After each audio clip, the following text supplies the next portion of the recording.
तो दोस्तों आज हम बात करने जा रहे हैं हैज़ फॉलन फ्रेंचाइजी के बारे में, जिसमें हमें 3 मूवी देखने को मिल चुकी है और अपकमिंग पार्ट चौथा जिसका टाइटल नाइट हैज़ फॉलन बताया जा रहा है, यानी कि हैज़ फॉलन 4 हमें देखने को मिल सकती हैं। बाकी इस फ्रेंचाइजी के बारे में भी पूरी अपडेट मैं आपको बताऊंगा। इसके पार्ट 4 के बारे में भी सारी कुछ इन्फॉर्मेशन आपको बताने वाला हूँ इस वीडियो के अंदर।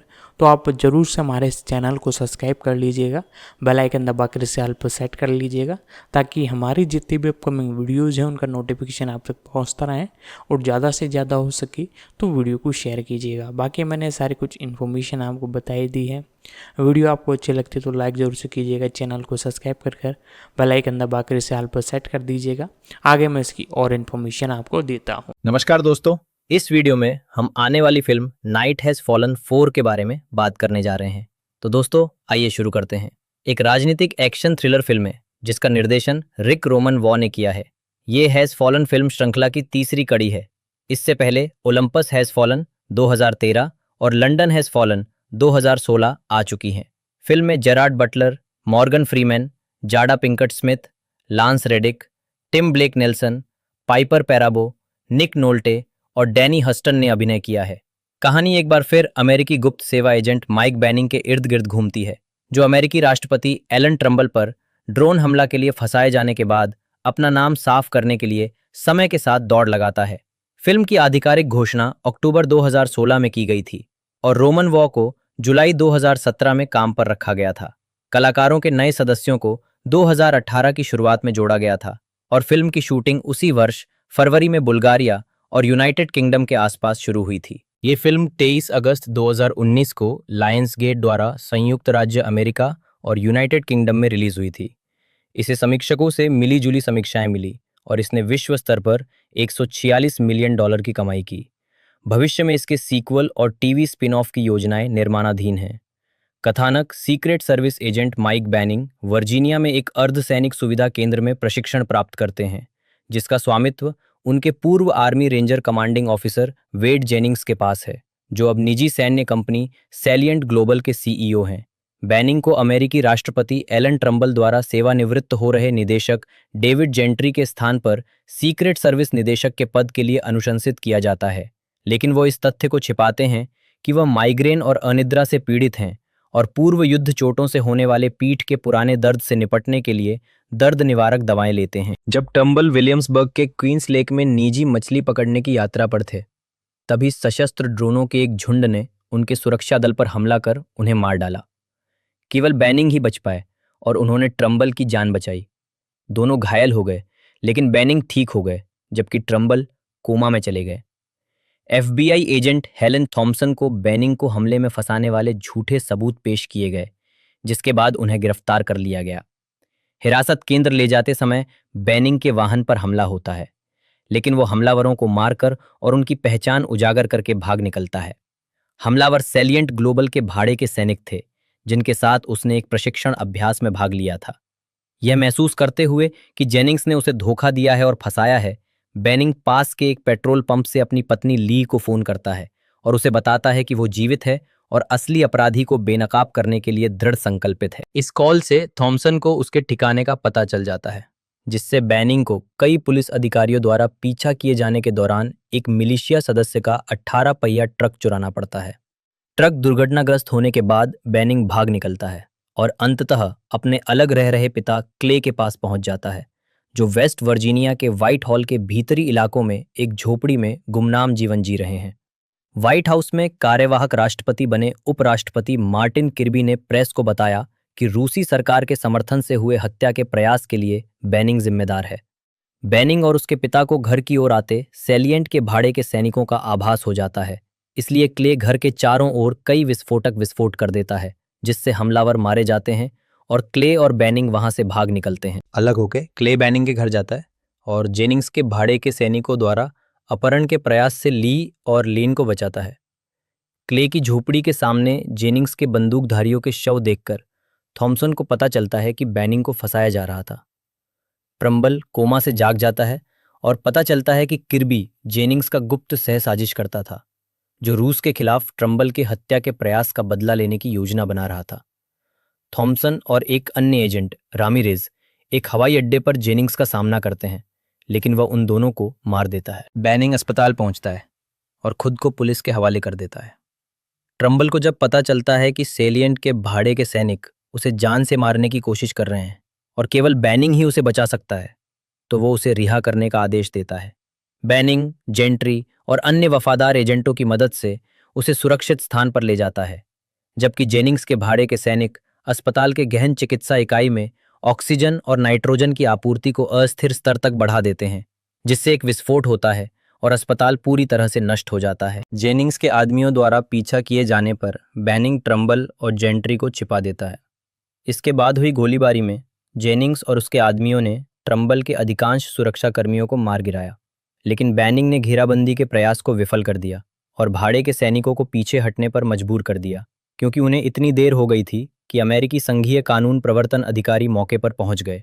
जेनिंग्स और उसके बचे हुए आदमी एक हेलीकॉप्टर में भागने के लिए छत पर इकट्ठा हो रहे थे, लेकिन बैनिंग ने ग्रेनेड लॉन्चर से हेलीकॉप्टर को नष्ट कर दिया।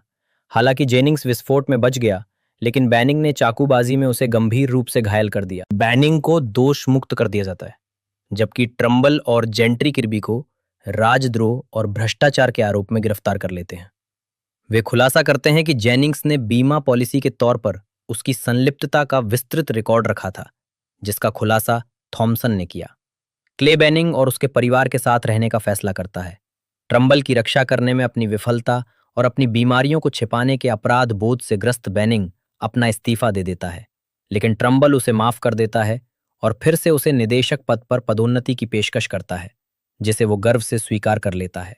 ढालना जेरार्ड बटलर ने secret service agent Mike Banning की भूमिका निभाई है, जो पूर्व आर्मी रेंजर आरआरसी, क्ले का बेटा और लीह का पति है। मॉर्गन फ्रीमैन ने राष्ट्रपति एलन ट्रम्बल की भूमिका निभाई है, जो पूर्व में प्रतिनिधि सभा के अध्यक्ष, उपराष्ट्रपति और अब संयुक्त राज्य अमेरिका के वर्तमान राष्ट्रपति हैं, जिन्होंने बेंजामिन एशर का स्थान लिया है, जिनकी भूमिका पहले 2 फिल्मों में आरोन एखार्ट ने निभाई थी। Jada Pinkett Smith FBI agent Helen Thompson के रूप में, एक एफबीआई विशेष एजेंट जिसे माइक बैनिंग को गिरफ्तार करने और उसका पीछा करने का काम सौंपा गया है, ये मानते हुए कि वो राष्ट्रपति के खिलाफ ड्रोन हमले के लिए जिम्मेदार है। लांस रेडिक सीक्रेट सर्विस निदेशक डेविड जेंट्री के रूप में, टिम ब्लेक नेल्सन उपराष्ट्रपति मार्टिन किर्बी के रूप में, जो ट्रम्बल के कोमा में होने के दौरान कार्यवाहक राष्ट्रपति बन जाते हैं, और पता चलता है कि उन्होंने गुप्त रूप से सैलेंट ग्लोबल को ड्रोन हमले को अंजाम देने के लिए काम पर रखा था, ताकि वे रूस पर दोषारोपण कर सकें और हमला कर सकें। पाइपर पैराबो ने माइक की पत्नी ली बैनिंग की भूमिका निभाई। पैराबो ने राधा मिशेल की जगह ली, जिन्होंने पिछली फिल्मों में ये भूमिका निभाई थी, मिशेल की व्यस्तता के कारण। निक नोल्टे क्ले बैनिंग के रूप में, वियतनाम युद्ध के अनुभवी आर्मी रेंजर, टनल रैट और माइक के अलग हुए पिता, जिन्होंने उसे कम उम्र में छोड़ दिया था। तब से वो पूरे अमेरिका में जंगलों में रहने लगा है। डैनी हस्टन वेड जेनिंग्स के रूप में, माइक के पूर्व रेंजर कमांडिंग ऑफिसर और सैलेंट ग्लोबल के नेता। फ्रेडरिक श्मिट ने ट्रेविस कोल की भूमिका निभाई है, जो सैलिएंट ग्लोबल के सुरक्षा प्रमुख और जेनिंग्स के दाहिने हाथ हैं। माइकल लैंडेस व्हाइट हाउस के chief of staff Sam Wilcox के रूप में, Joseph Milne FBI agent Ramirez के रूप में। ओरी पेफर ने सीक्रेट सर्विस एजेंट मर्फी की भूमिका निभाई। सीआईए निदेशक जेम्स हास्केल के रूप में मार्क आर्नोल्ड। क्रिस ब्राउनिंग एक मिलिशिया सदस्य के रूप में, एक नागरिक सैनिक जो माइक बैनिंग को गिरफ्तार करने की कोशिश करता है। जेसिका कोबले ने लिन बैनिंग का किरदार निभाया है, जो माइक और ली की बेटी है। रोची विलियम्स ने ब्रूनो की भूमिका निभाई है, जो जेनिंग्स के सैनिकों में से एक है। एंटोनियो बुस्टॉर्फ उन भाड़े के सैनिकों में से एक हैं जिन्हें ली बैनिंग का अपहरण करने के लिए भेजा गया था। उत्पादन 28 अक्टूबर 2016 को हैज फॉलन श्रृंखला की तीसरी किस्त, जिसका शीर्षक एंजल हैज फॉलन है, के निर्माण की घोषणा की गई, जिसमें जेरार्ड बटलर मुख्य अभिनेता और निर्माता दोनों की भूमिका निभाएंगे। 25 जुलाई 2017 को रिक रोमन वॉ को निर्देशक के रूप में घोषित किया गया। 10 जनवरी 2018 को होल्ट मैकेलनी को वेड जेनिंग्स की भूमिका निभाने के लिए चुना गया था, जो एक पूर्व सैनिक से प्रौद्योगिकी कंपनी के प्रमुख बने थे। हालांकि बाद में उन्हें शो माइंडहंटर के साथ शेड्यूलिंग की समस्या के कारण अपनी भूमिका छोड़नी पड़ी और उनकी जगह डैनी हस्टन को लिया गया। एक हफ्ते बाद जाडा पिंकेट स्मिथ और टिम ब्लेक नेल्सन के शामिल होने की पुष्टि हुई और 7 फरवरी 2018 को फिल्मांकन शुरू होने वाला था। 13 फरवरी 2018 को पाइपर पैराबो कलाकारों में शामिल हुई। 12 मार्च 2018 को लांस रेडिक को सीक्रेट सर्विस डायरेक्टर जेंट्री की भूमिका निभाने के लिए चुना गया था।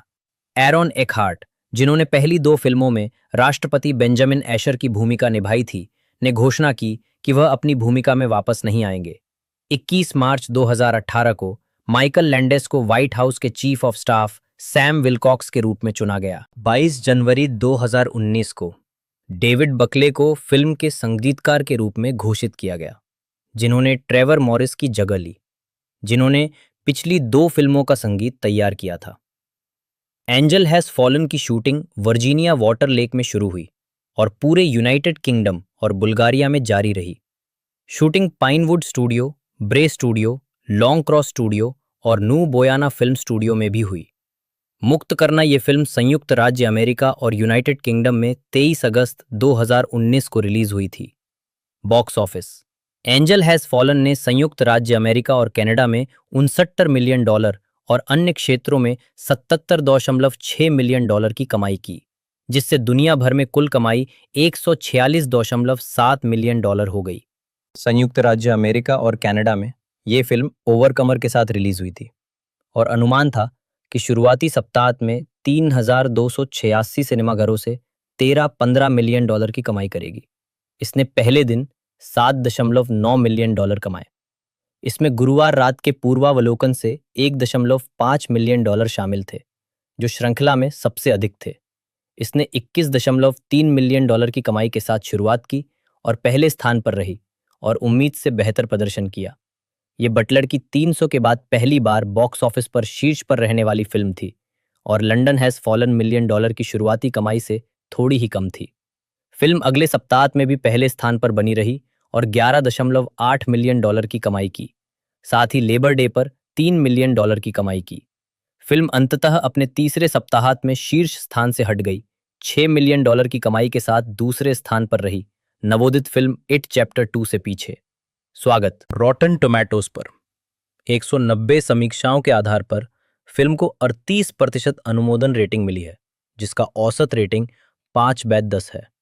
वेबसाइट की समीक्षकों की आम राय है, अपने पूर्ववर्तियों की तरह ही एंजल हैज फॉलन एक लगभग भुला देने योग्य एक्शन त्रयी को उपयुक्त रूप से औसत दर्जे में समाप्त करती है। मेटाक्रिटिक पर 33 समीक्षकों के आधार पर फिल्म को 100 में से 45 का भारित औसत स्कोर मिला है, जो मिश्रित या औसत समीक्षाओं को दर्शाता है। सिनेमा स्कोर द्वारा किए गए सर्वेक्षण में दर्शकों ने फिल्म को A+ से F के पैमाने पर औसतन A- ग्रेड दिया, जो इसके पूर्ववर्तियों को भी मिला था, जबकि पोस्ट ट्रैक पर इसे औसतन 5 में से 4.5 सितारे और 64% निश्चित रूप से देखने की सलाह मिली। द हॉलीवुड रिपोर्टर के टॉड मैकार्थी ने लिखा कि फिल्म शायद पहले 2 भागों से उल्लेखनीय रूप से बेहतर नहीं है, लेकिन ये वास्तव में अधिक मनोरंजक है, मुख्य रूप से निक नोल्टे द्वारा जेरार्ड बटलर के सन की वियतनाम युद्ध के अनुभवी बूढ़े पिता के रूप में बेहद मनोरंजक अभिनय के कारण।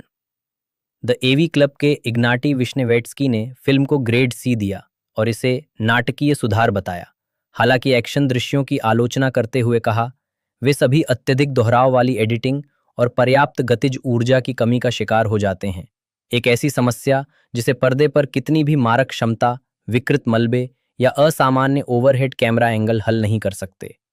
इंडीवायर के डेविड अर्लिच ने फिल्म को D+ ग्रेड दिया, ये बताते हुए कि नोल्टे के उनके सन की पिता के रूप में जेरार्ड बटलर की औसत दर्जे की एक्शन फ्रेंचाइजी और उनके औसत दर्जे के अमेरिकी लहजे का एक औसत दर्जे का निष्कर्ष निकलता है। भविष्य। नवंबर 2019 में श्रृंखला निर्माता एलन सीगल ने चौथी, 5वीं और 6ठी फिल्मों के साथ साथ स्थानीय भाषा के टीवी स्पिन ऑफ की योजनाओं की घोषणा की, जो नाट्य प्रस्तुतियों से जुड़ी होंगी।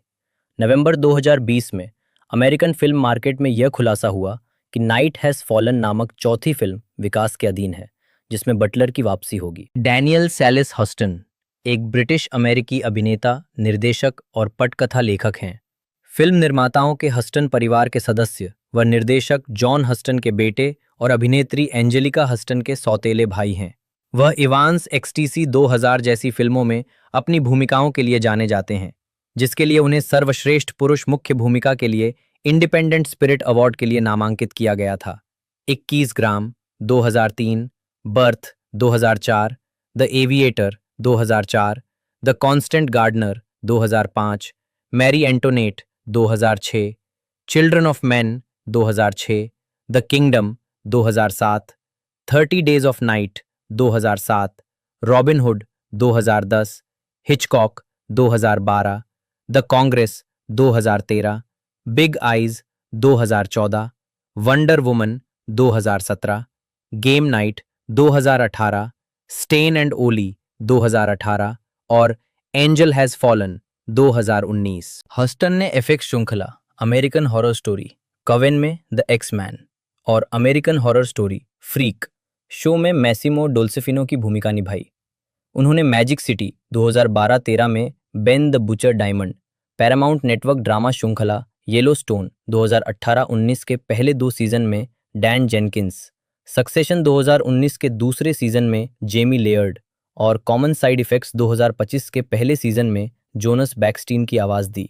उनके निर्देशन में बनी फिल्मों में मिस्टर नॉर्थ 1988, द मैडनिंग 1995 और द लास्ट फोटोग्राफ 2017 शामिल हैं।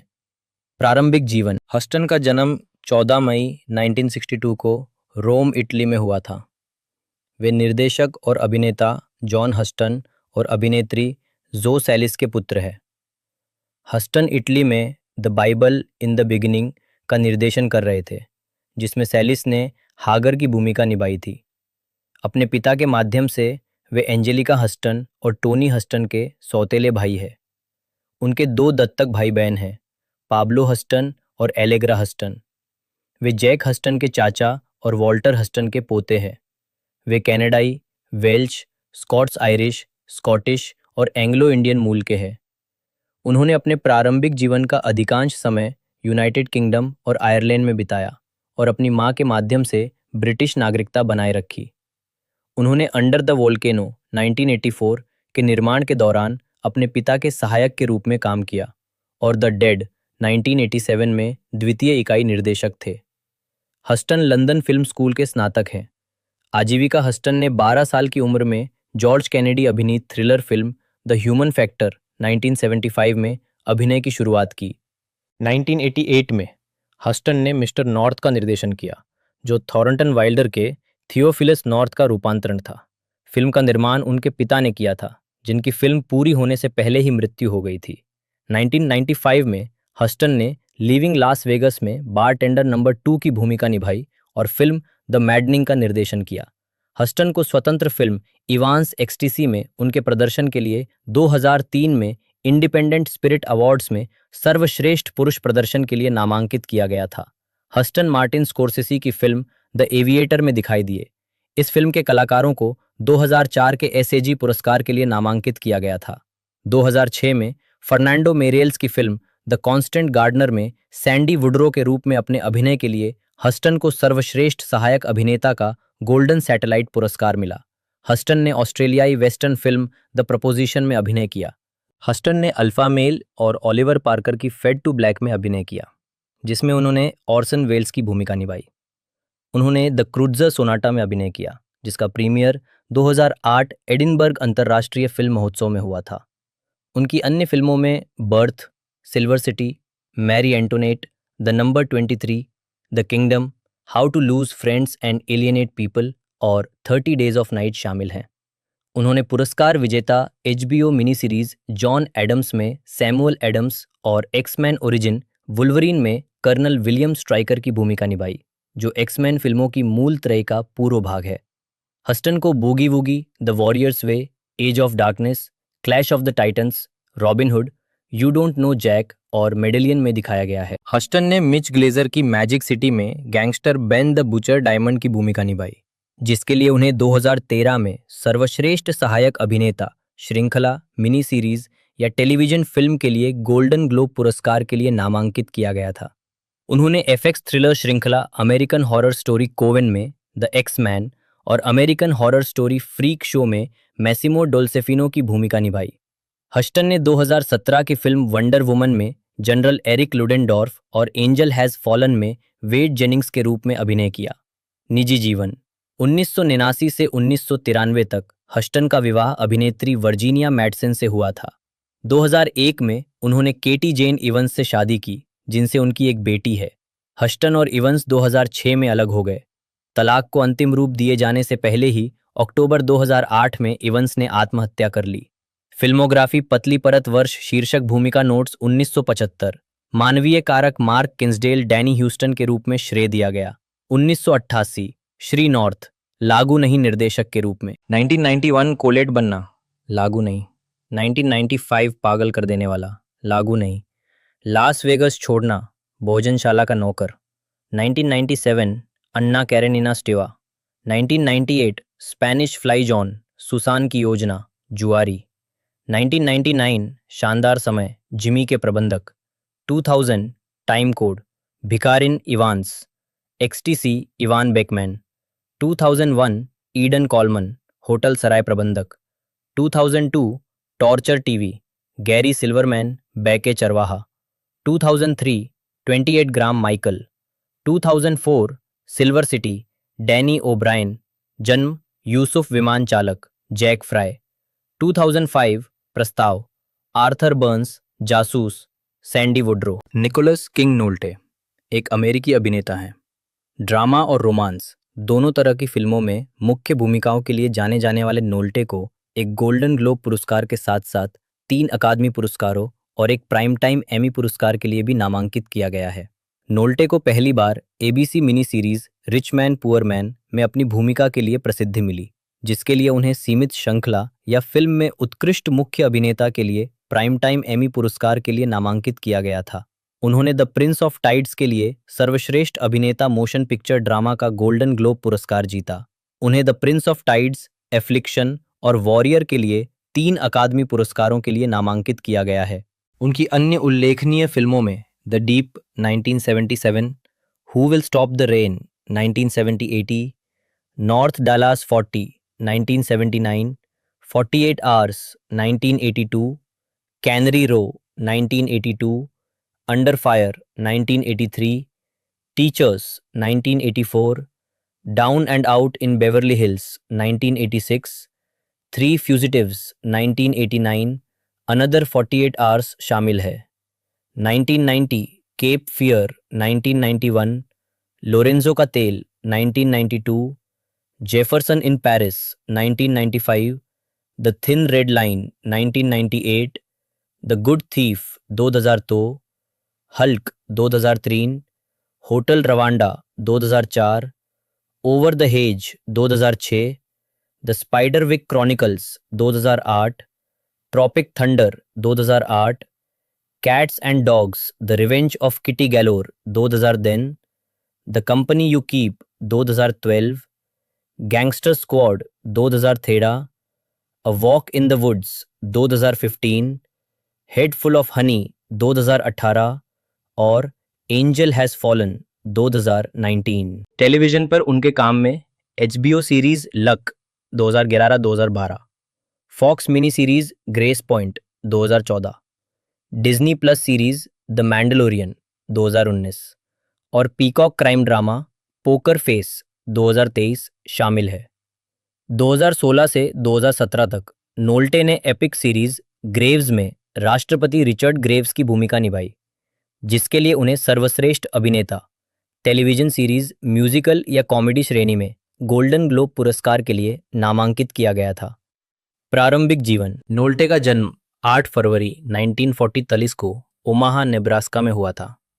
उनके पिता फ्रैंकलिन आर्थर नोल्टे 1908-1969 एक किसान के बेटे थे जो घर से भाग गए थे। हाई स्कूल की पढ़ाई लगभग छोड़ दी थी और आयोवा स्टेट यूनिवर्सिटी 1932-31 में फुटबॉल में 3 बार लेटर विजेता रहे थे। उनकी मां हेलेन नी किंग 1914-2000 एक डिपार्टमेंटल स्टोर में खरीदार थी, फिर एक प्राचीन वस्तुओं की डीलर बन गई और एक प्राचीन वस्तुओं की दुकान की सहमालिक थी। उनके पिता जर्मन मूल के थे। नोल्टे के नाना मैथ्यू लिएंडर किंग ने खोखले टाइल वाले साइलो का आविष्कार किया था और प्रारंभिक विमानन में शामिल थे। निक नोल्टे की मां मुख्य रूप से स्कॉटिश मूल की थी। उनकी नानी आयोवा स्टेट यूनिवर्सिटी में छात्र संघ चलाती थीं। उनकी एक बड़ी बहन नैन्सी हैं जो रेड क्रॉस में एक कार्यकारी अधिकारी थीं। नोल्टे ने आयोवा के वाटरलू में किंग्सले एलिमेंट्री स्कूल में पढ़ाई की। उन्होंने ओमाहा के वेस्ट साइड हाई स्कूल में अध्ययन किया, जहां वे फुटबॉल टीम में किकर थे। उन्होंने बेंसन हाई स्कूल में भी पढ़ाई की, लेकिन अभ्यास से पहले बियर छिपाने और अभ्यास सत्र के दौरान उसे पीते हुए पकड़े जाने के कारण उन्हें निष्कासित कर दिया गया। 1959 में हाई स्कूल से स्नातक होने के बाद उन्होंने दक्षिणी कैलिफोर्निया के पासाडेना सिटी कॉलेज, टेम्पे में एरिजोना स्टेट यूनिवर्सिटी फुटबॉल छात्रवृत्ति पर, थैचर में ईस्टर्न एरिजोना कॉलेज और फीनिक्स में फीनिक्स कॉलेज में दाखिला लिया। ईस्टर्न एरिजोना में उन्होंने फुटबॉल में टाइट एंड और डिफेंसिव एंड के रूप में, बास्केटबॉल में फॉरवर्ड के रूप में और बेसबॉल टीम में कैचर के रूप में उत्कृष्ट प्रदर्शन किया। खराब ग्रेड के कारण अंततः उनकी पढ़ाई समाप्त हो गई, जिसके बाद उन्होंने थिएटर में अपना करियर शुरू किया। कॉलेज में रहते हुए उन्होंने ओमाहा में फॉलस्टाफ ब्रूअरी के लिए काम किया। लॉस एंजलिस में पैसाडेना प्लेहाउस और स्टेला एडलर एकेडमी में कुछ समय बिताने के बाद नोल्टे ने कई साल देश भर में यात्रा की और क्षेत्रीय थिएटर में काम किया, जिसमें 3 साल के लिए मिनेसोटा में ओल्ड लॉग थिएटर भी शामिल है। आजीविका मॉडलिंग। नोल्टे 1960 के दशक के अंत और 1970 के दशक की शुरुआत में एक मॉडल थे। 1972 में एक राष्ट्रीय पत्रिका के विज्ञापन में वो क्लैरोल के समर ब्लॉन्ड हेयर लाइटनर के लिए जीन्स और एक खुली जीन्स शर्ट में एक गोरी एनी पावर्स के बगल में एक लॉग पर बैठे हुए दिखाई दिए और वे पैकेजिंग पर दिखाई दिए। अभिनय। 1976 में आई film rich man poor man में टॉम जोडाचे के रूप में नोल्टे ने सबसे पहले इरविन शॉ के 1970 के बेस्ट सेलर उपन्यास पर आधारित television mini series rich man poor man में अभिनय किया। बाद में उन्होंने 40 से अधिक फिल्मों में विभिन्न प्रकार के किरदार निभाए। किरदारों की विविधता, उनकी विशिष्ट एथलेटिक क्षमता और उनकी कर्कश आवाज़ उनके करियर की पहचान है। 1973 में उन्होंने ग्रिफ के episode who framed Billy the Kid में बिली रैंडोल्फ के रूप में अतिथि भूमिका निभाई, जो हत्या के आरोपी एक फुटबॉल खिलाड़ी थे। नोल्टे ने 1974 और 1975 में टेलीविजन श्रृंखला बार्नबी जोन्स में भी 2 अतिथि भूमिकाएं निभाई। उन्होंने एंडी ग्रिफिथ के साथ विंटर किल में सह अभिनय किया, जो एक संभावित टेलीविजन श्रृंखला के पायलट के रूप में बनाई गई एक टेलीविजन फिल्म थी, और एक अन्य film Adams of Eagle Lake में भी, लेकिन दोनों में से किसी को भी चुना नहीं गया। नोल्टे ने the deep, who will stop the rain और नॉर्थ डैलास 40 में अभिनय किया, जो पीटर जेंट के उपन्यास पर आधारित है।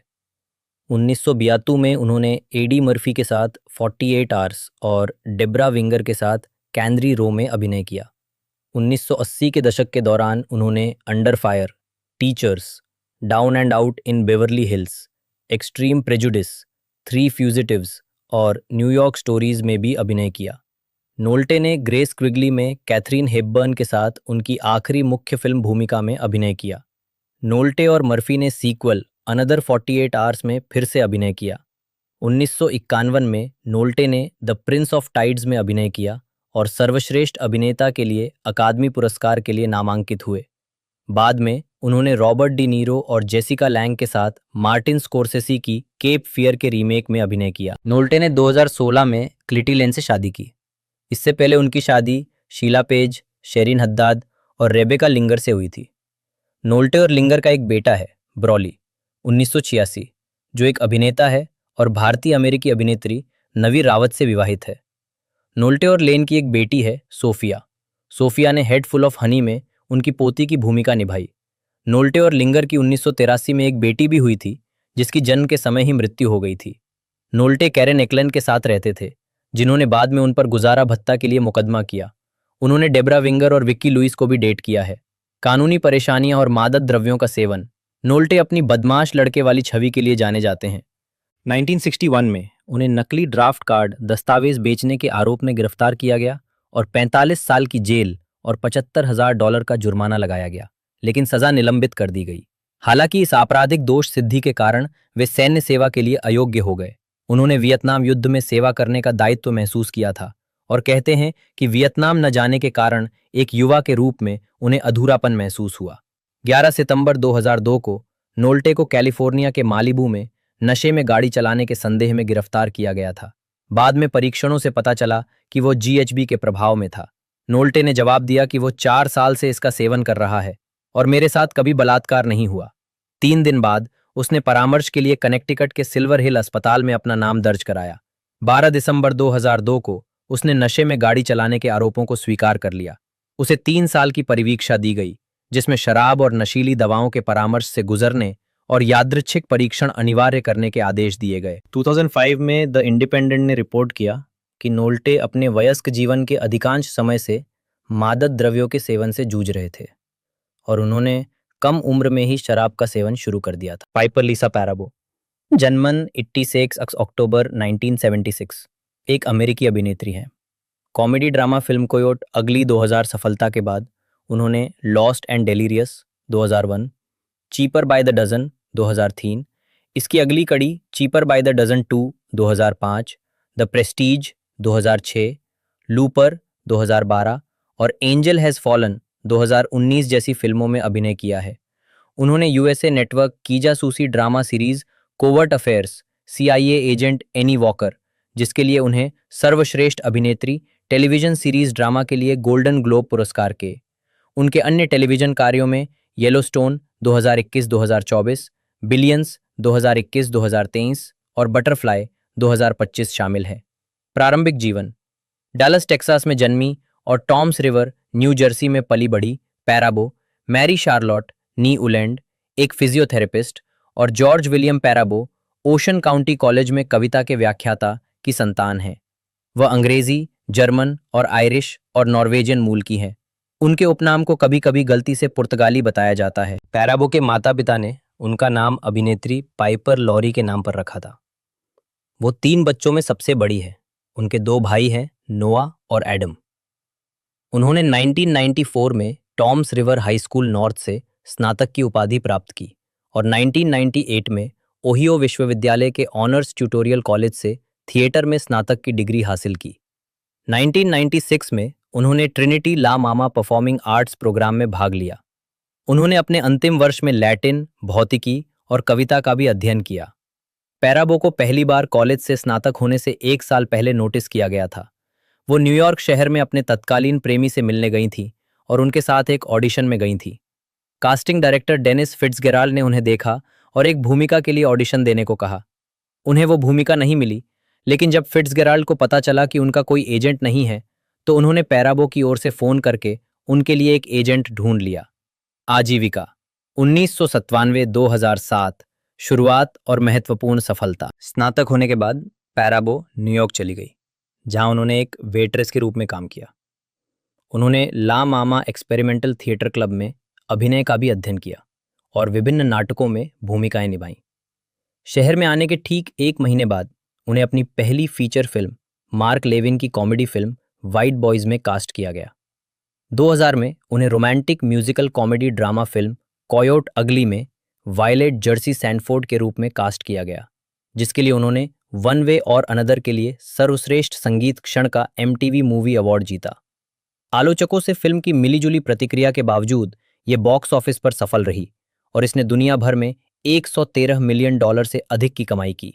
वह the adventures of Rocky and Bullwinkle में FBI एजेंट करेन सिंपैथी के रूप में भी दिखाई दी। कोयोट अगली की सफलता के बाद पैराबो ने स्वतंत्र फिल्मों पर ध्यान केंद्रित करने का फैसला किया। 2001 में उन्होंने लॉस्ट एंड डेलीरियस नामक एक स्वतंत्र कन्नड़ाई ड्रामा में अभिनय किया, जिसमें उन्होंने एक बोर्डिंग स्कूल की छात्रा की भूमिका निभाई, जिसे अपनी एक महिला सहपाठी जेसिका पारे द्वारा अभिनीत से प्यार हो जाता है। फिल्म को मिलीजुली समीक्षाएं मिली, लेकिन पैराबो, पारे और सह कलाकार मीशा बार्टन के अभिनय की व्यापक रूप से प्रशंसा की गई। विशेष रूप से पैराबो के अभिनय को आलोचकों से सराहना मिली। शिकागो ट्रिब्यून के लॉरेन किंग ने इसे उनका ब्रेकआउट प्रदर्शन कहा।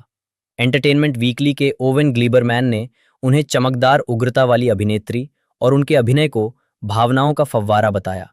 सैक्रामेंटो न्यूज़ एंड रिव्यू के जिम लेन ने कहा कि पैराबो एक अद्भुत कलाकार हैं, बेबाक और जोशीली।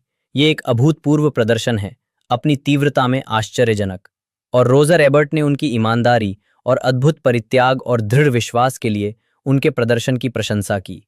अगले साल उन्होंने स्वतंत्र comedy film slap her she is French में एक फ्रांसीसी एक्सचेंज छात्रा की भूमिका निभाई, जिसे उत्तरी अमेरिका में 2 साल तक रोक दिया गया और फिर she gets what she wants के नए शीर्षक से रिलीज किया गया। यूरोप में यह फिल्म अपने मूल शीर्षक से ही रिलीज हुई। उन्होंने चीपर बाय द डजन 2003 में बेकर परिवार की सबसे बड़ी बेटी नोरा की भूमिका निभाई, जिसे उन्होंने 2005 में आई फिल्म के सीक्वल में भी दोहराया। उनकी अन्य फिल्मों में the I inside 2003, perfect opposites 2004, George and the dragon 2004, the cave 2005, imagine me and you 2005, Edison 2005 और द प्रेस्टीज 2006 शामिल हैं। पैराबो 2012 में टोरंटो इंटरनेशनल फिल्म फेस्टिवल में लूपर के प्रीमियर पर। 2008 वर्तमान, गुप्त मामले और अन्य कार्य। 2008 में पैराबो ने पारिवारिक comedy film Beverly hills Chihuahua में जेमी ली कर्टिस के साथ सह अभिनय किया। उसी वर्ष उन्होंने नील लाब्यूट के नाटक रीजन्स टू बी प्रिटी में ऑफ ब्रॉडवे पर अपनी शुरुआत की। जैसे ही नाटक का मंचन समाप्त होने वाला था, उन्होंने यूएसए नेटवर्क टेलीविजन जासूसी ड्रामा श्रृंखला कोवर्ट अफेयर्स की पटकथा पढ़ी। मैं फिल्म की पटकथाएं पढ़ रही थी और मुझे कुछ भी ऐसा नहीं मिल रहा था जो वास्तव में मुझे आकर्षित करे, और मेरे एजेंट ने मुझे पढ़ने का सुझाव दिया। और मैंने टेलीविजन में काम करने के बारे में नहीं सोचा था, लेकिन जब मैंने इसे पढ़ा तो इसने मेरे लिए सब कुछ बदल दिया। वो एक बहुत ही सशक्त चरित्र है, वो बहुत बुद्धिमान है, एक्शन बहुत तीव्र है, और मुझे वास्तव में लगा कि इसे करना मजेदार होगा। अगले वर्ष पैराबो को CIA field agent any walker के रूप में चुना गया, जो कोवर्ट अफेयर्स में मुख्य किरदार थी। इस श्रृंखला में अपने काम के लिए उन्हें सर्वश्रेष्ठ अभिनेत्री टेलीविजन श्रृंखला ड्रामा के लिए 2010 गोल्डन ग्लोब पुरस्कार के लिए नामांकित किया गया था। ये श्रृंखला 2010 से 2014 तक 5 सीजन तक चली। सितंबर 2012 में पैराबो ने Bruce Willis, Joseph Gordon Levitt और एमिली ब्लंट के साथ time travel thriller film Looper में सहायक भूमिका निभाई। दिसंबर 2012 में उन्हें सिटकॉम गो ऑन में एक आवर्ती भूमिका के लिए चुना गया। उनका किरदार सिमोन मैथ्यू पेरी के किरदार के सपोर्ट ग्रुप की एक पूर्व सदस्य थी, जो वापस लौटी और उसकी प्रेमिका बन गई। मूल रूप से उन्हें 3 एपिसोड में दिखाई देने के लिए निर्धारित किया गया था, लेकिन इसे बढ़ाकर 4 कर दिया गया। पैराबो ने 2015 में रिलीज हुई thriller film into the grizzly मेज में मुख्य भूमिका निभाई थी। उन्होंने ABC ड्रामा सीरीज नोटोरियस 2016 में जूलिया जॉर्ज की भूमिका निभाई। उन्होंने मई 2017 में रिलीज हुई थ्रिलर फिल्म ब्लैक बटरफ्लाई में एंटोनियो बैंडरस के साथ सह अभिनय किया। जून 2018 में यह घोषणा की गई कि पैराबो को Netflix comedy series turn up Charlie में सारा के रूप में कास्ट किया गया है। 2019 में उन्होंने action film angel has fallen में ली बैनिंग की भूमिका निभाई। 2020 में उन्होंने शो टाइम की अलौकिक horror series Penny Dreadful city of angels में लिंडा क्राफ्ट के रूप में एक आवर्ती भूमिका निभाई। पैराबो ने 2020 में eye dark comedy film spontaneous में एंजेला के रूप में सह अभिनय किया था। 2021 में पैराबो ने समर हिगिंस के रूप में येलोस्टोन के कलाकारों में शामिल हो गईं, जो एक पशु अधिकार कार्यकर्ता और जॉन की सहयोगी हैं। सीजन 4 2015 में उन्होंने क्यूबेक की स्वतंत्र फिल्म पीक एवरीथिंग में टीना के रूप में सह अभिनय किया, जिसमें उन्होंने अंग्रेजी और फ्रेंच दोनों भाषाओं में अभिनय किया। निजी जीवन 2013 में पैराबो ने न्यूजीलैंड के निर्देशक और लेखक स्टीफन के से सगाई की। उन्होंने 26 जुलाई 2014 को न्यूयॉर्क शहर में शादी की। पैराबो के की बेटी लिली की सौतेली मां है। पैराबो अभिनेत्री लीना हेडी की करीबी दोस्त रही हैं, जब से उन्होंने 2005 की फिल्मों द केव और इमेजिन मी एंड यू में एक साथ अभिनय किया था। वो धारा प्रवाह फ्रेंच बोलती हैं, LGBT अधिकारों और महिलाओं के राजनीतिक नेतृत्व की वकालत करती हैं और वोटर लीड के सलाहकार बोर्ड में काम करती हैं। वो वेस्ट विलेज में एक निषेध थीम वाले बार एम्प्लॉयज ओनली की सह मालिक हैं, जो 2005 में खुला था, और जैक्स वाइफ फ्रेडा एक सोहो रेस्तरां जो 2012 में खुला था। राजनीतिक सक्रियतावाद 2018 में पैराबो को ब्रेट कवानॉग की सुप्रीम कोर्ट में नियुक्ति की सुनवाई का विरोध करने के लिए गिरफ्तार किया गया था। उन्हें नवंबर 2019 में जेन फोंडा के साप्ताहिक जलवायु परिवर्तन विरोध प्रदर्शनों में से एक में भाग लेने के दौरान भी गिरफ्तार किया गया था। पैराबो ने 2020 डेमोक्रेटिक पार्टी के राष्ट्रपति पद के प्राथमिक चुनावों में एलिजाबेथ वॉरेन का समर्थन किया और मतदाता पंजीकरण और मतदाता शिक्षा की वकालत करने के लिए नियमित रूप से अपने ट्विटर और इंस्टाग्राम खातों का उपयोग करती हैं। उन्होंने अपने अनुयायियों को मतदाता पहचान पत्र की आवश्यकताओं के बारे में अधिक जानने के लिए वोटर राइडर्स से संपर्क करने के लिए प्रोत्साहित किया है। पैराबो द होम टाउन प्रोजेक्ट के सलाहकार बोर्ड के सदस्य हैं, जो एक गैर लाभकारी संगठन है जो स्थानीय चुनावों में उम्मीदवारों को चुनाव जीतने में मदद करने के लिए काम करता है।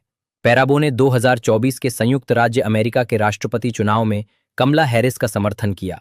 फिल्मोग्राफी पतली परत वर्ष शीर्षक भूमिका। टिमोथी ब्लेक नेल्सन एक अमेरिकी अभिनेता, निर्देशक और लेखक है। उन्हें आधुनिक चरित्र अभिनेता के रूप में वर्णित किया गया है। उनकी भूमिकाओं में ओ ब्रदर, वेयर आर्ट दाउ 2000 में डेलमार ओडोनेल, माइनॉरिटी रिपोर्ट 2002 में गिदोन, होल्स 2003 में doctor Steve Pendanski, Scooby Doo 2 monsters unleashed 2004 में डॉक्टर जॉनथन जैकोबो, सिरियाना 2005 में Danny Dalton junior, Marvel cinematic universe में Samuel Sterns the leader, Lincoln 2012 में Richard Schell, the ballad of Buster Scruggs 2018 का नाम वाला चरित्र और ओल्ड हेनरी 2021 में हेनरी मैककार्टी शामिल हैं। उन्होंने एचबीओ की लिमिटेड सीरीज वॉचमैन 2019 में वेड टिलमैन लुकिंग ग्लास का किरदार निभाया, जिसके लिए उन्हें 2020 में ड्रामा सीरीज में सर्वश्रेष्ठ सहायक अभिनेता के लिए क्रिटिक्स चॉइस टेलीविजन अवार्ड्स नामांकन प्राप्त हुआ। नेल्सन के निर्देशन में बनी फिल्मों में आई ऑफ गॉड 1997 शामिल है, जिसे सनडांस ग्रैंड जूरी पुरस्कार और इंडिपेंडेंट स्पिरिट अवार्ड के लिए नामांकित किया गया था। ओ 2001 जो ओथेलो का आधुनिक रूपांतरण है, और होलोकॉस्ट पर आधारित drama the grey zone 2001। I of God और द ग्रे जोन दोनों ही नेल्सन के अपने नाटकों पर आधारित है। नेल्सन ने बिली वुड्स और केनी सेगल के लिए बेबीलोन बाय बस और सॉफ्ट लैंडिंग जैसे संगीत वीडियो का सह निर्देशन भी किया है। उन्होंने आर्मंड हैमर और पिंक सिफू के गाने ट्रॉमा माइक के संगीत वीडियो का भी सह निर्देशन किया है। नेल्सन ने अपना पहला उपन्यास सिटी ऑफ ब्लोज 2023 प्रकाशित किया, जो तेजी से बदलते हॉलीवुड में एक स्क्रिप्ट पर नियंत्रण पाने के लिए संघर्ष कर रहे 4 पुरुषों का एक महाकाव्य समूह चित्रण है। प्रारंभिक जीवन। नेल्सन का जन्म तुल्सा, ओक्लाहोमा में एक यहूदी परिवार में हुआ था। वे रूथ नेल्सन के पुत्र थे, जो तुल्सा की एक प्रसिद्ध सामाजिक कार्यकर्ता और परोपकारी थी, और डॉन नेल्सन एक भूविज्ञानी और वाइल्ड कैटर थे। उनके मामा व्यवसायी जॉर्ज कैसर हैं। उनके नाना नानी हरमन जियो कैसर और केट कैसर, जो व्यवसायी मैक्स सैमुअल की बेटी थी, जर्मनी से थे और द्वितीय विश्व युद्ध से कुछ समय पहले जर्मनी छोड़ गए थे। वे 1932 में ब्रिटेन चले गए, जहां नेल्सन की मां का जन्म हुआ, और 1941 में संयुक्त राज्य अमेरिका में आकर बस गए। उनके पिता का परिवार रूसी यहूदी प्रवासी था। नेल्सन ने लोन वुल्फ, ओक्लाहोमा में quartz mountain resort arts and conference centre में ओक्लाहोमा समर आर्ट्स इंस्टीट्यूट में भाग लिया। नेल्सन ने 1982 में टुल्सा के हॉलैंड हॉल स्कूल से स्नातक की उपाधि प्राप्त की और ब्राउन विश्वविद्यालय से भी स्नातक की उपाधि प्राप्त की, जहां उन्होंने क्लासिक्स में मेजर किया और 1986 बैच के वरिष्ठ वक्ता भी रहे। ब्राउन विश्वविद्यालय में उन्होंने दार्शनिक मार्था नुसबाम के मार्गदर्शन में अध्ययन किया। वे फी बीटा कप्पा सोसाइटी के सदस्य हैं। उन्होंने शास्त्रीय अध्ययन में उत्कृष्टता के लिए वर्कमैन ड्रिस्कॉल पुरस्कार जीता। उन्होंने 1990 में जूलियार्ड से स्नातक की उपाधि प्राप्त की। वे ग्रुप 19 के सदस्य थे। आजीविका किसी जीवित व्यक्ति की जीवनी के इस भाग को सत्यापन के लिए अतिरिक्त संदर्भों की आवश्यकता है। कृपया विश्वसनीय स्रोत जोड़कर सहायता करें। जीवित व्यक्तियों के बारे में विवादित सामग्री जो बिना स्रोत के या अपर्याप्त स्रोतों से प्राप्त की गई हो, उसे लेख और उसके चर्चा पृष्ठ से तुरंत हटा दिया जाना चाहिए, विशेषकर यदि वह मान हानिकारक हो। स्रोत खोजें। Tim Blake Nelson. समाचार, समाचार पत्र, पुस्तकें, विद्वान, जे स्टोर। कब और कैसे हटाना है? नेल्सन आहना ओरेली के साथ 2012 में। नेल्सन का पहला नाटक आई ऑफ गॉड 1992 में सिएटल रेपोर्टरी थिएटर में प्रदर्शित हुआ था। द ग्रे जोन का प्रीमियर 1996 में न्यूयॉर्क के एमसीसी थिएटर में हुआ, जहां उनके 1998 के नाटक अनाडार्को का मंचन हुआ था। वह स्केच कॉमेडी शो द अननेचुरल्स के सह कलाकार थे, जो 1989 और 1991 के बीच HA, बाद में CTV और कॉमेडी सेंट्रल बन गया, पर प्रसारित हुआ था, जिसमें पॉल जालूम, जॉन मारियानो और सियोबान फॉलन होगन भी शामिल थे। नेल्सन ने फिल्म, टीवी और थिएटर में एक अभिनेता के रूप में काम किया है। Film O brother where art thou में उन्होंने डेलमार की भूमिका निभाई थी। निर्देशक जोएल और एथन कोएन के अनुसार वे फिल्म के कलाकारों और क्रू मेंबर्स में से एकमात्र ऐसे व्यक्ति थे जिन्होंने होमर की ओडिसी पढ़ी थी, जिस कहानी पर यह फिल्म आधारित है। उन्होंने फिल्म के साउंड ट्रैक पर in the jail house now गीत गाया, जिसे 2002 में एल्बम ऑफ द ईयर के लिए ग्रैमी पुरस्कार मिला। उन्होंने होल्स, माइनॉरिटी रिपोर्ट, सिरियाना और लिंकन जैसी फीचर फिल्मों में कई सहायक भूमिकाएं निभाई हैं। वे मार्वल कॉमिक्स के रूपांतरण the incredible Hulk, fantastic four और captain America brave new world में भी दिखाई दिए हैं। नेल्सन ने 2001 में प्रकाशित audio book at the altar of speed, the fast life and tragic death of Dale Earnhardt senior का वर्णन किया। उन्होंने न्यूयॉर्क में ऑफ ब्रॉडवे के कई थिएटरों में मंच पर व्यापक रूप से अभिनय किया, जिनमें Manhattan Theatre Club, Playwrights Horizons, Manhattan Class Company, Soho Repertory Theatre, New York Theatre Workshop और सेंट्रल पार्क का ओपन एयर थिएटर शामिल है। उन्होंने शेक्सपियर के नाटकों Richard Third, Troilus and Cressida और अ मिडसमर नाइट्स ड्रीम में भी अभिनय किया। उन्होंने अपने नाटकों द ग्रे जोन और आई ऑफ गॉड के फिल्म संस्करणों का निर्देशन किया है, जिसके लिए उन्हें इंडिपेंडेंट स्पिरिट अवार्ड्स में समवन टू वॉच पुरस्कार के लिए नामांकित किया गया था, और अपनी 2 मूल पटकथाओं का निर्देशन किया है, कैंसस 1998 और लीव्स ऑफ ग्रास 2009। उन्होंने ओ का निर्देशन किया, जो ओथेलो पर आधारित है और एक आधुनिक हाई स्कूल में सेट है। आई ऑफ गॉड के लिए उन्हें टोक्यो अंतर्राष्ट्रीय फिल्म महोत्सव 1997 में टोक्यो कांस्य पुरस्कार और सिएटल अंतर्राष्ट्रीय फिल्म महोत्सव 1997 में अमेरिकन इंडिपेंडेंट पुरस्कार मिला। ओ के लिए सिएटल अंतर्राष्ट्रीय फिल्म महोत्सव 2001 में सर्वश्रेष्ठ निर्देशक का पुरस्कार और द ग्रे जोन के लिए नेशनल बोर्ड ऑफ रिव्यू का अभिव्यक्ति की स्वतंत्रता पुरस्कार 2002 मिला। नेल्सन न्यूयॉर्क शहर में द एक्टर्स सेंटर और सोहो रेप थिएटर के निदेशक मंडल में हैं। नेल्सन ने CSI क्राइम सीन इन्वेस्टिगेशन के सीजन 10 के एपिसोड वर्किंग स्टिफ्स में अतिथि भूमिका निभाई। PBS खोजी श्रृंखला फ्रंटलाइन के एपिसोड माय ब्रदर्स बॉम्बर 29 सितंबर 2015 को प्रसारित में उन्होंने स्कॉटलैंड के लॉकरबी के ऊपर पैन एम फ्लाइट 103 की 1988 की बमबारी में अपने दोस्त डेविड डॉनस्टीन की मौत के बारे में बात की। 2018 में नेल्सन ने जोएल और एथन कोइन की western anthology film The ballad of Buster Scruggs में मुख्य किरदार निभाया। मूल स्क्रिप्ट उन्हें 16 साल पहले 2002 में मिली थी। यह फिल्म सीमित थिएटर प्रदर्शन के बाद 16 नवंबर को नेटफ्लिक्स पर रिलीज हुई और इसे सकारात्मक समीक्षाएं मिली, जिनमें से कई ने नेल्सन के प्रदर्शन और उनके समग्र अभिनय की सराहना की। उन्होंने drama legal drama just mercy 2019 में राल्फ मायर्स का किरदार निभाया। जनवरी 2023 में वह ड्यून पार्ट 2 की कास्ट में शामिल हुए, हालांकि अंततः उनकी भूमिका फिल्म से हटा दी गई। दिसंबर 2025 में नेल्सन ने अपना दूसरा उपन्यास सुपर हीरो प्रकाशित किया, जो मार्वल जैसी हॉलीवुड फिल्म के निर्माण के पीछे की एक व्यंग्यात्मक झलक है। नाटककार नेल्सन का नाटक सुकरात 2019 में द पब्लिक थिएटर में खुला, जिसमें माइकल स्टुहलबर्ग ने अभिनय किया। इसे न्यूयॉर्क टाइम्स सहित कई प्रकाशनों द्वारा सराहा गया। निजी जीवन: नेल्सन अपनी पत्नी लीसा बेनाविडेस और अपने 3 बेटों के साथ न्यूयॉर्क शहर में रहते हैं। उनके बेटों में से एक हैंदी नेल्सन है, जो एक फिल्म निर्देशक हैं, और उन्होंने अस्लीप इन माई पाम का निर्देशन किया है। 8 मई 2009 को उन्हें तुलसा विश्वविद्यालय के फी बीटा कप्पा राष्ट्रीय कॉलेज सम्मान समाज के ओक्लाहोमा अध्याय के बीटा के मानद सदस्य के रूप में शामिल किया गया था। नेल्सन वर्तमान में ब्रायन मावर कॉलेज के न्यासी बोर्ड में कार्यरत हैं, जहां से उनकी मां रूथ नेल्सन ने 1958 में स्नातक की उपाधि प्राप्त की थी। काम करता है चाबी उन प्रस्तुतियों को दर्शाता है जो अभी तक रिलीज नहीं हुई हैं।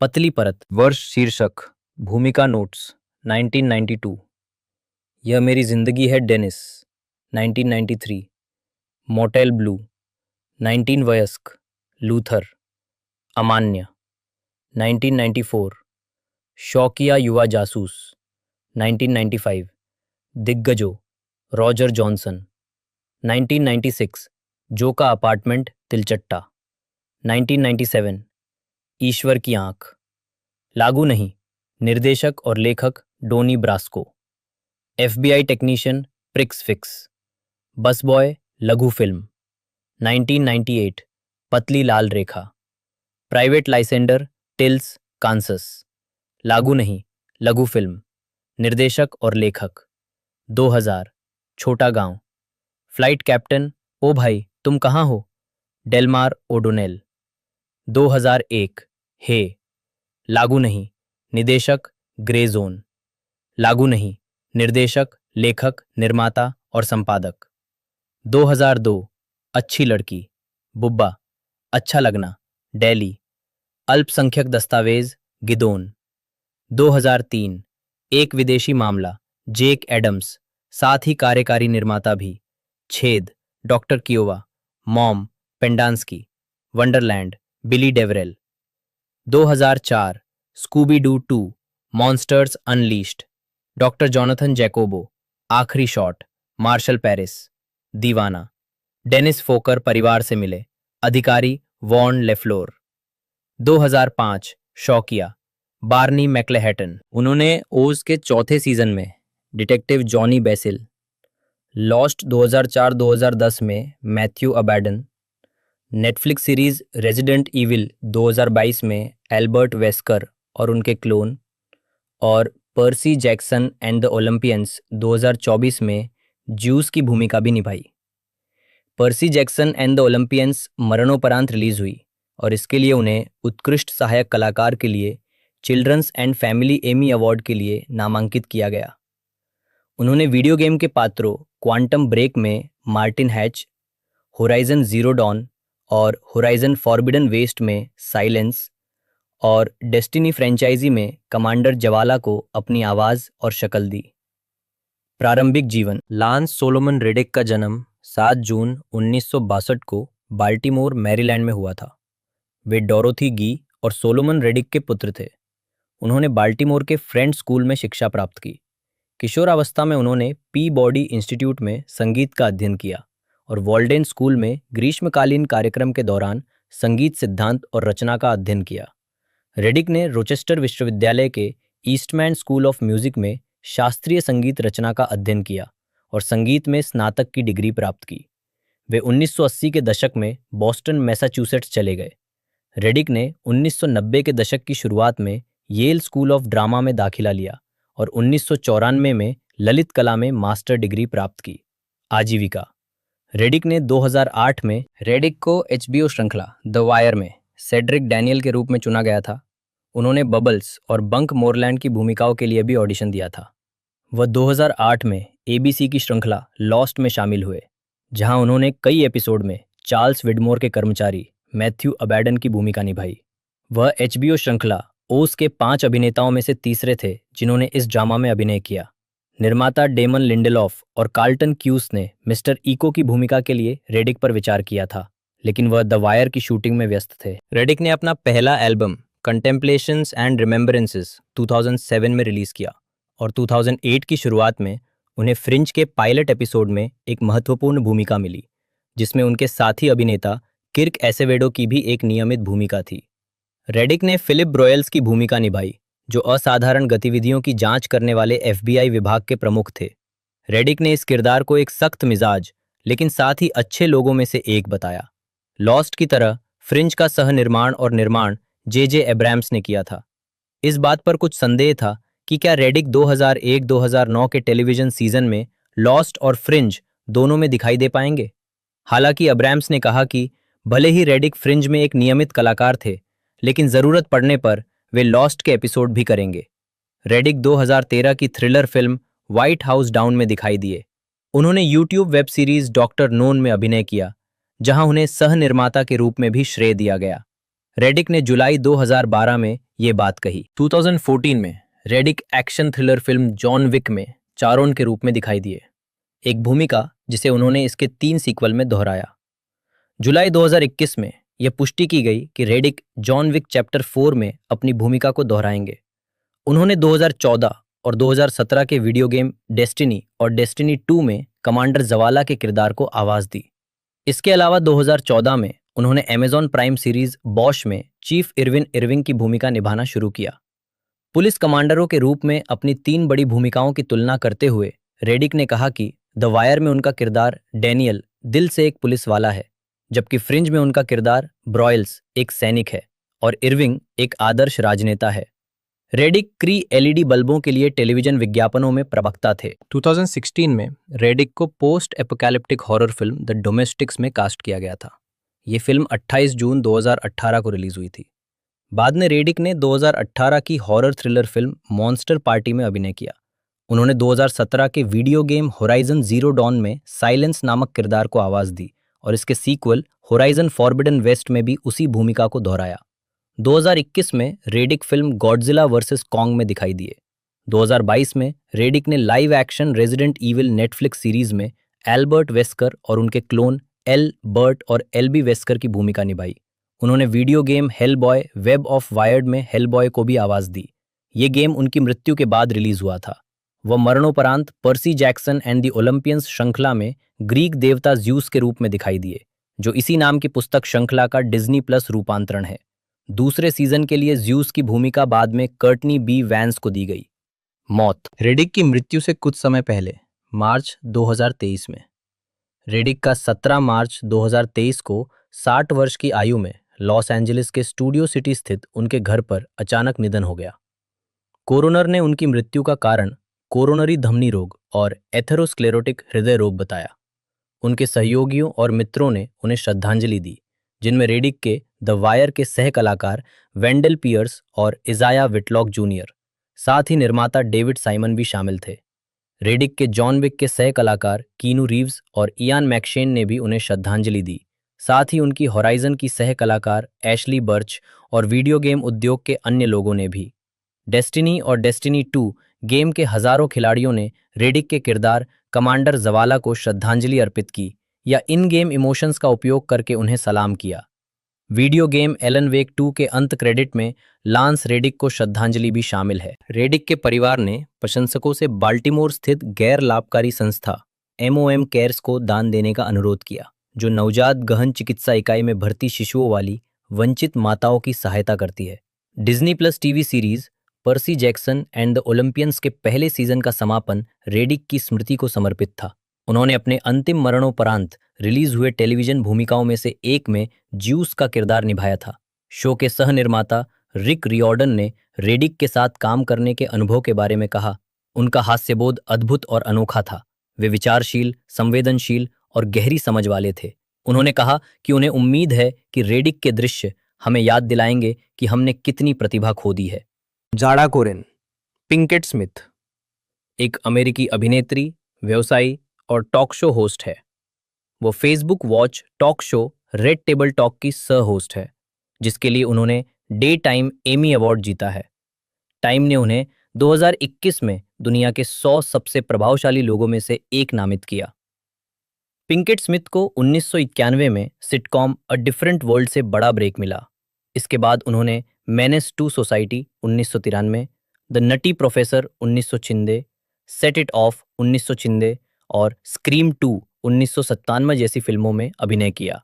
फिर उन्होंने the matrix reloaded 2003, the matrix revolutions 2003 और एनिमेटेड फिल्म मैडागास्कर में महत्वपूर्ण भूमिकाएं निभाईं। उन्होंने हॉथॉर्न 2009, 2011 और गॉथम 2014-2017 में मुख्य भूमिकाओं के साथ टेलीविजन पर वापसी की। उनकी अन्य अभिनय भूमिकाओं में magic Mike XXL 2015, bad moms 2016, girls trip 2017 और द मैट्रिक्स रिसरेक्शंस 2021 शामिल हैं। 2000 के दशक में पिंकेट स्मिथ नु मेटल बैंड विकेड विजडम की मुख्य गायिका थी। 2005 में उन्होंने बच्चों की एक किताब girls hold up this world प्रकाशित की, जो द न्यूयॉर्क टाइम्स की बेस्ट सेलर सूची में दूसरे नंबर पर रही। अपने पति विल स्मिथ के साथ उन्होंने 2009 में वेस्टब्रुक कंपनी की स्थापना की, जिसके माध्यम से उन्होंने विभिन्न मीडिया का निर्माण किया है। 2010 में उन्हें ब्रॉडवे संगीत फेला के निर्माता के रूप में सर्वश्रेष्ठ संगीत के लिए टोनी पुरस्कार के लिए नामांकित किया गया था। प्रारंभिक जीवन और शिक्षा। मैरीलैंड के बाल्टीमोर में जन्मी जाड़ा कोरेन पिंकेट का नाम उनकी मां की पसंदीदा सोप ओपेरा अभिनेत्री जाड़ा रोलन के नाम पर रखा गया था। वो अपनी मां की तरफ से जमैका और बारबाडोस मूल की हैं और अपने पिता की तरफ से अफ्रीकी अमेरिकी मूल की हैं। उनके माता पिता एड्रियन बैनफील्ड नॉरिस, जो बाल्टीमोर के एक शहरी क्लिनिक की मुख्य नर्स थीं, और रॉबसोल पिंकेट जूनियर थे, जो एक निर्माण कंपनी चलाते थे। बैनफील्ड नॉरिस हाई स्कूल में गर्भवती हो गईं और दंपति ने शादी कर ली, लेकिन कुछ महीनों बाद उनका तलाक हो गया। पिंकेट का पालन पोषण उनकी मां और दादी मैरियन मार्टिन बैनफील्ड ने किया, जो जमैका में जन्मी एक समाज सेवी थीं और पारिवारिक चिकित्सक गिलबर्ट बैनफील्ड से विवाहित थीं। उन्होंने कहा, मेरी दादी एक कर्मठ महिला थीं जो एक बेहतर समुदाय बनाना चाहती थीं और दुनिया में सुंदरता जोड़ना चाहती थीं। बैनफील्ड ने अपनी पोती के कला प्रदर्शन के प्रति जुनून को देखा और उन्हें पियानो, टैप डांस और बैले की कक्षाओं में दाखिला दिलाया। और ये जैसा कि हम सभी को पता है कि एक्शन फ्रेंचाइजी है और इसका आखिरी पार्ट हमें 2019 में तकरीबन देखने को मिला था। उसके अंदर इस मूवी का बजट देखा जाए तो 40 मिलियन का इसका मूवी का बजट था, जिसमें इसने 150 मिलियन प्लस का बॉक्स ऑफिस कलेक्शन दिया था। तो मूवी सुपर डुपर हिट रही थी। बाकी मैंने पूरी इन्फॉर्मेशन इसके बारे में आपको बताई दी है। वीडियो आपको अच्छी लगी हो तो लाइक ज़रूर से कीजिएगा और ऐसी ही रोमांटिक और एक्शन मूवीज़ के लिए आप नीचे कमेंट कर सकते हैं। वैसे ये एक्शन मूवी है, बाकी आप किसी भी टाइप की मूवी पसंद करते हो तो आप नीचे कमेंट कर दीजिएगा, मैं उस पर डेफिनेटली वीडियो लाने की कोशिश करूँगा। तो आज की इस वीडियो में इतना ही, मिलते हैं अगले वीडियो में।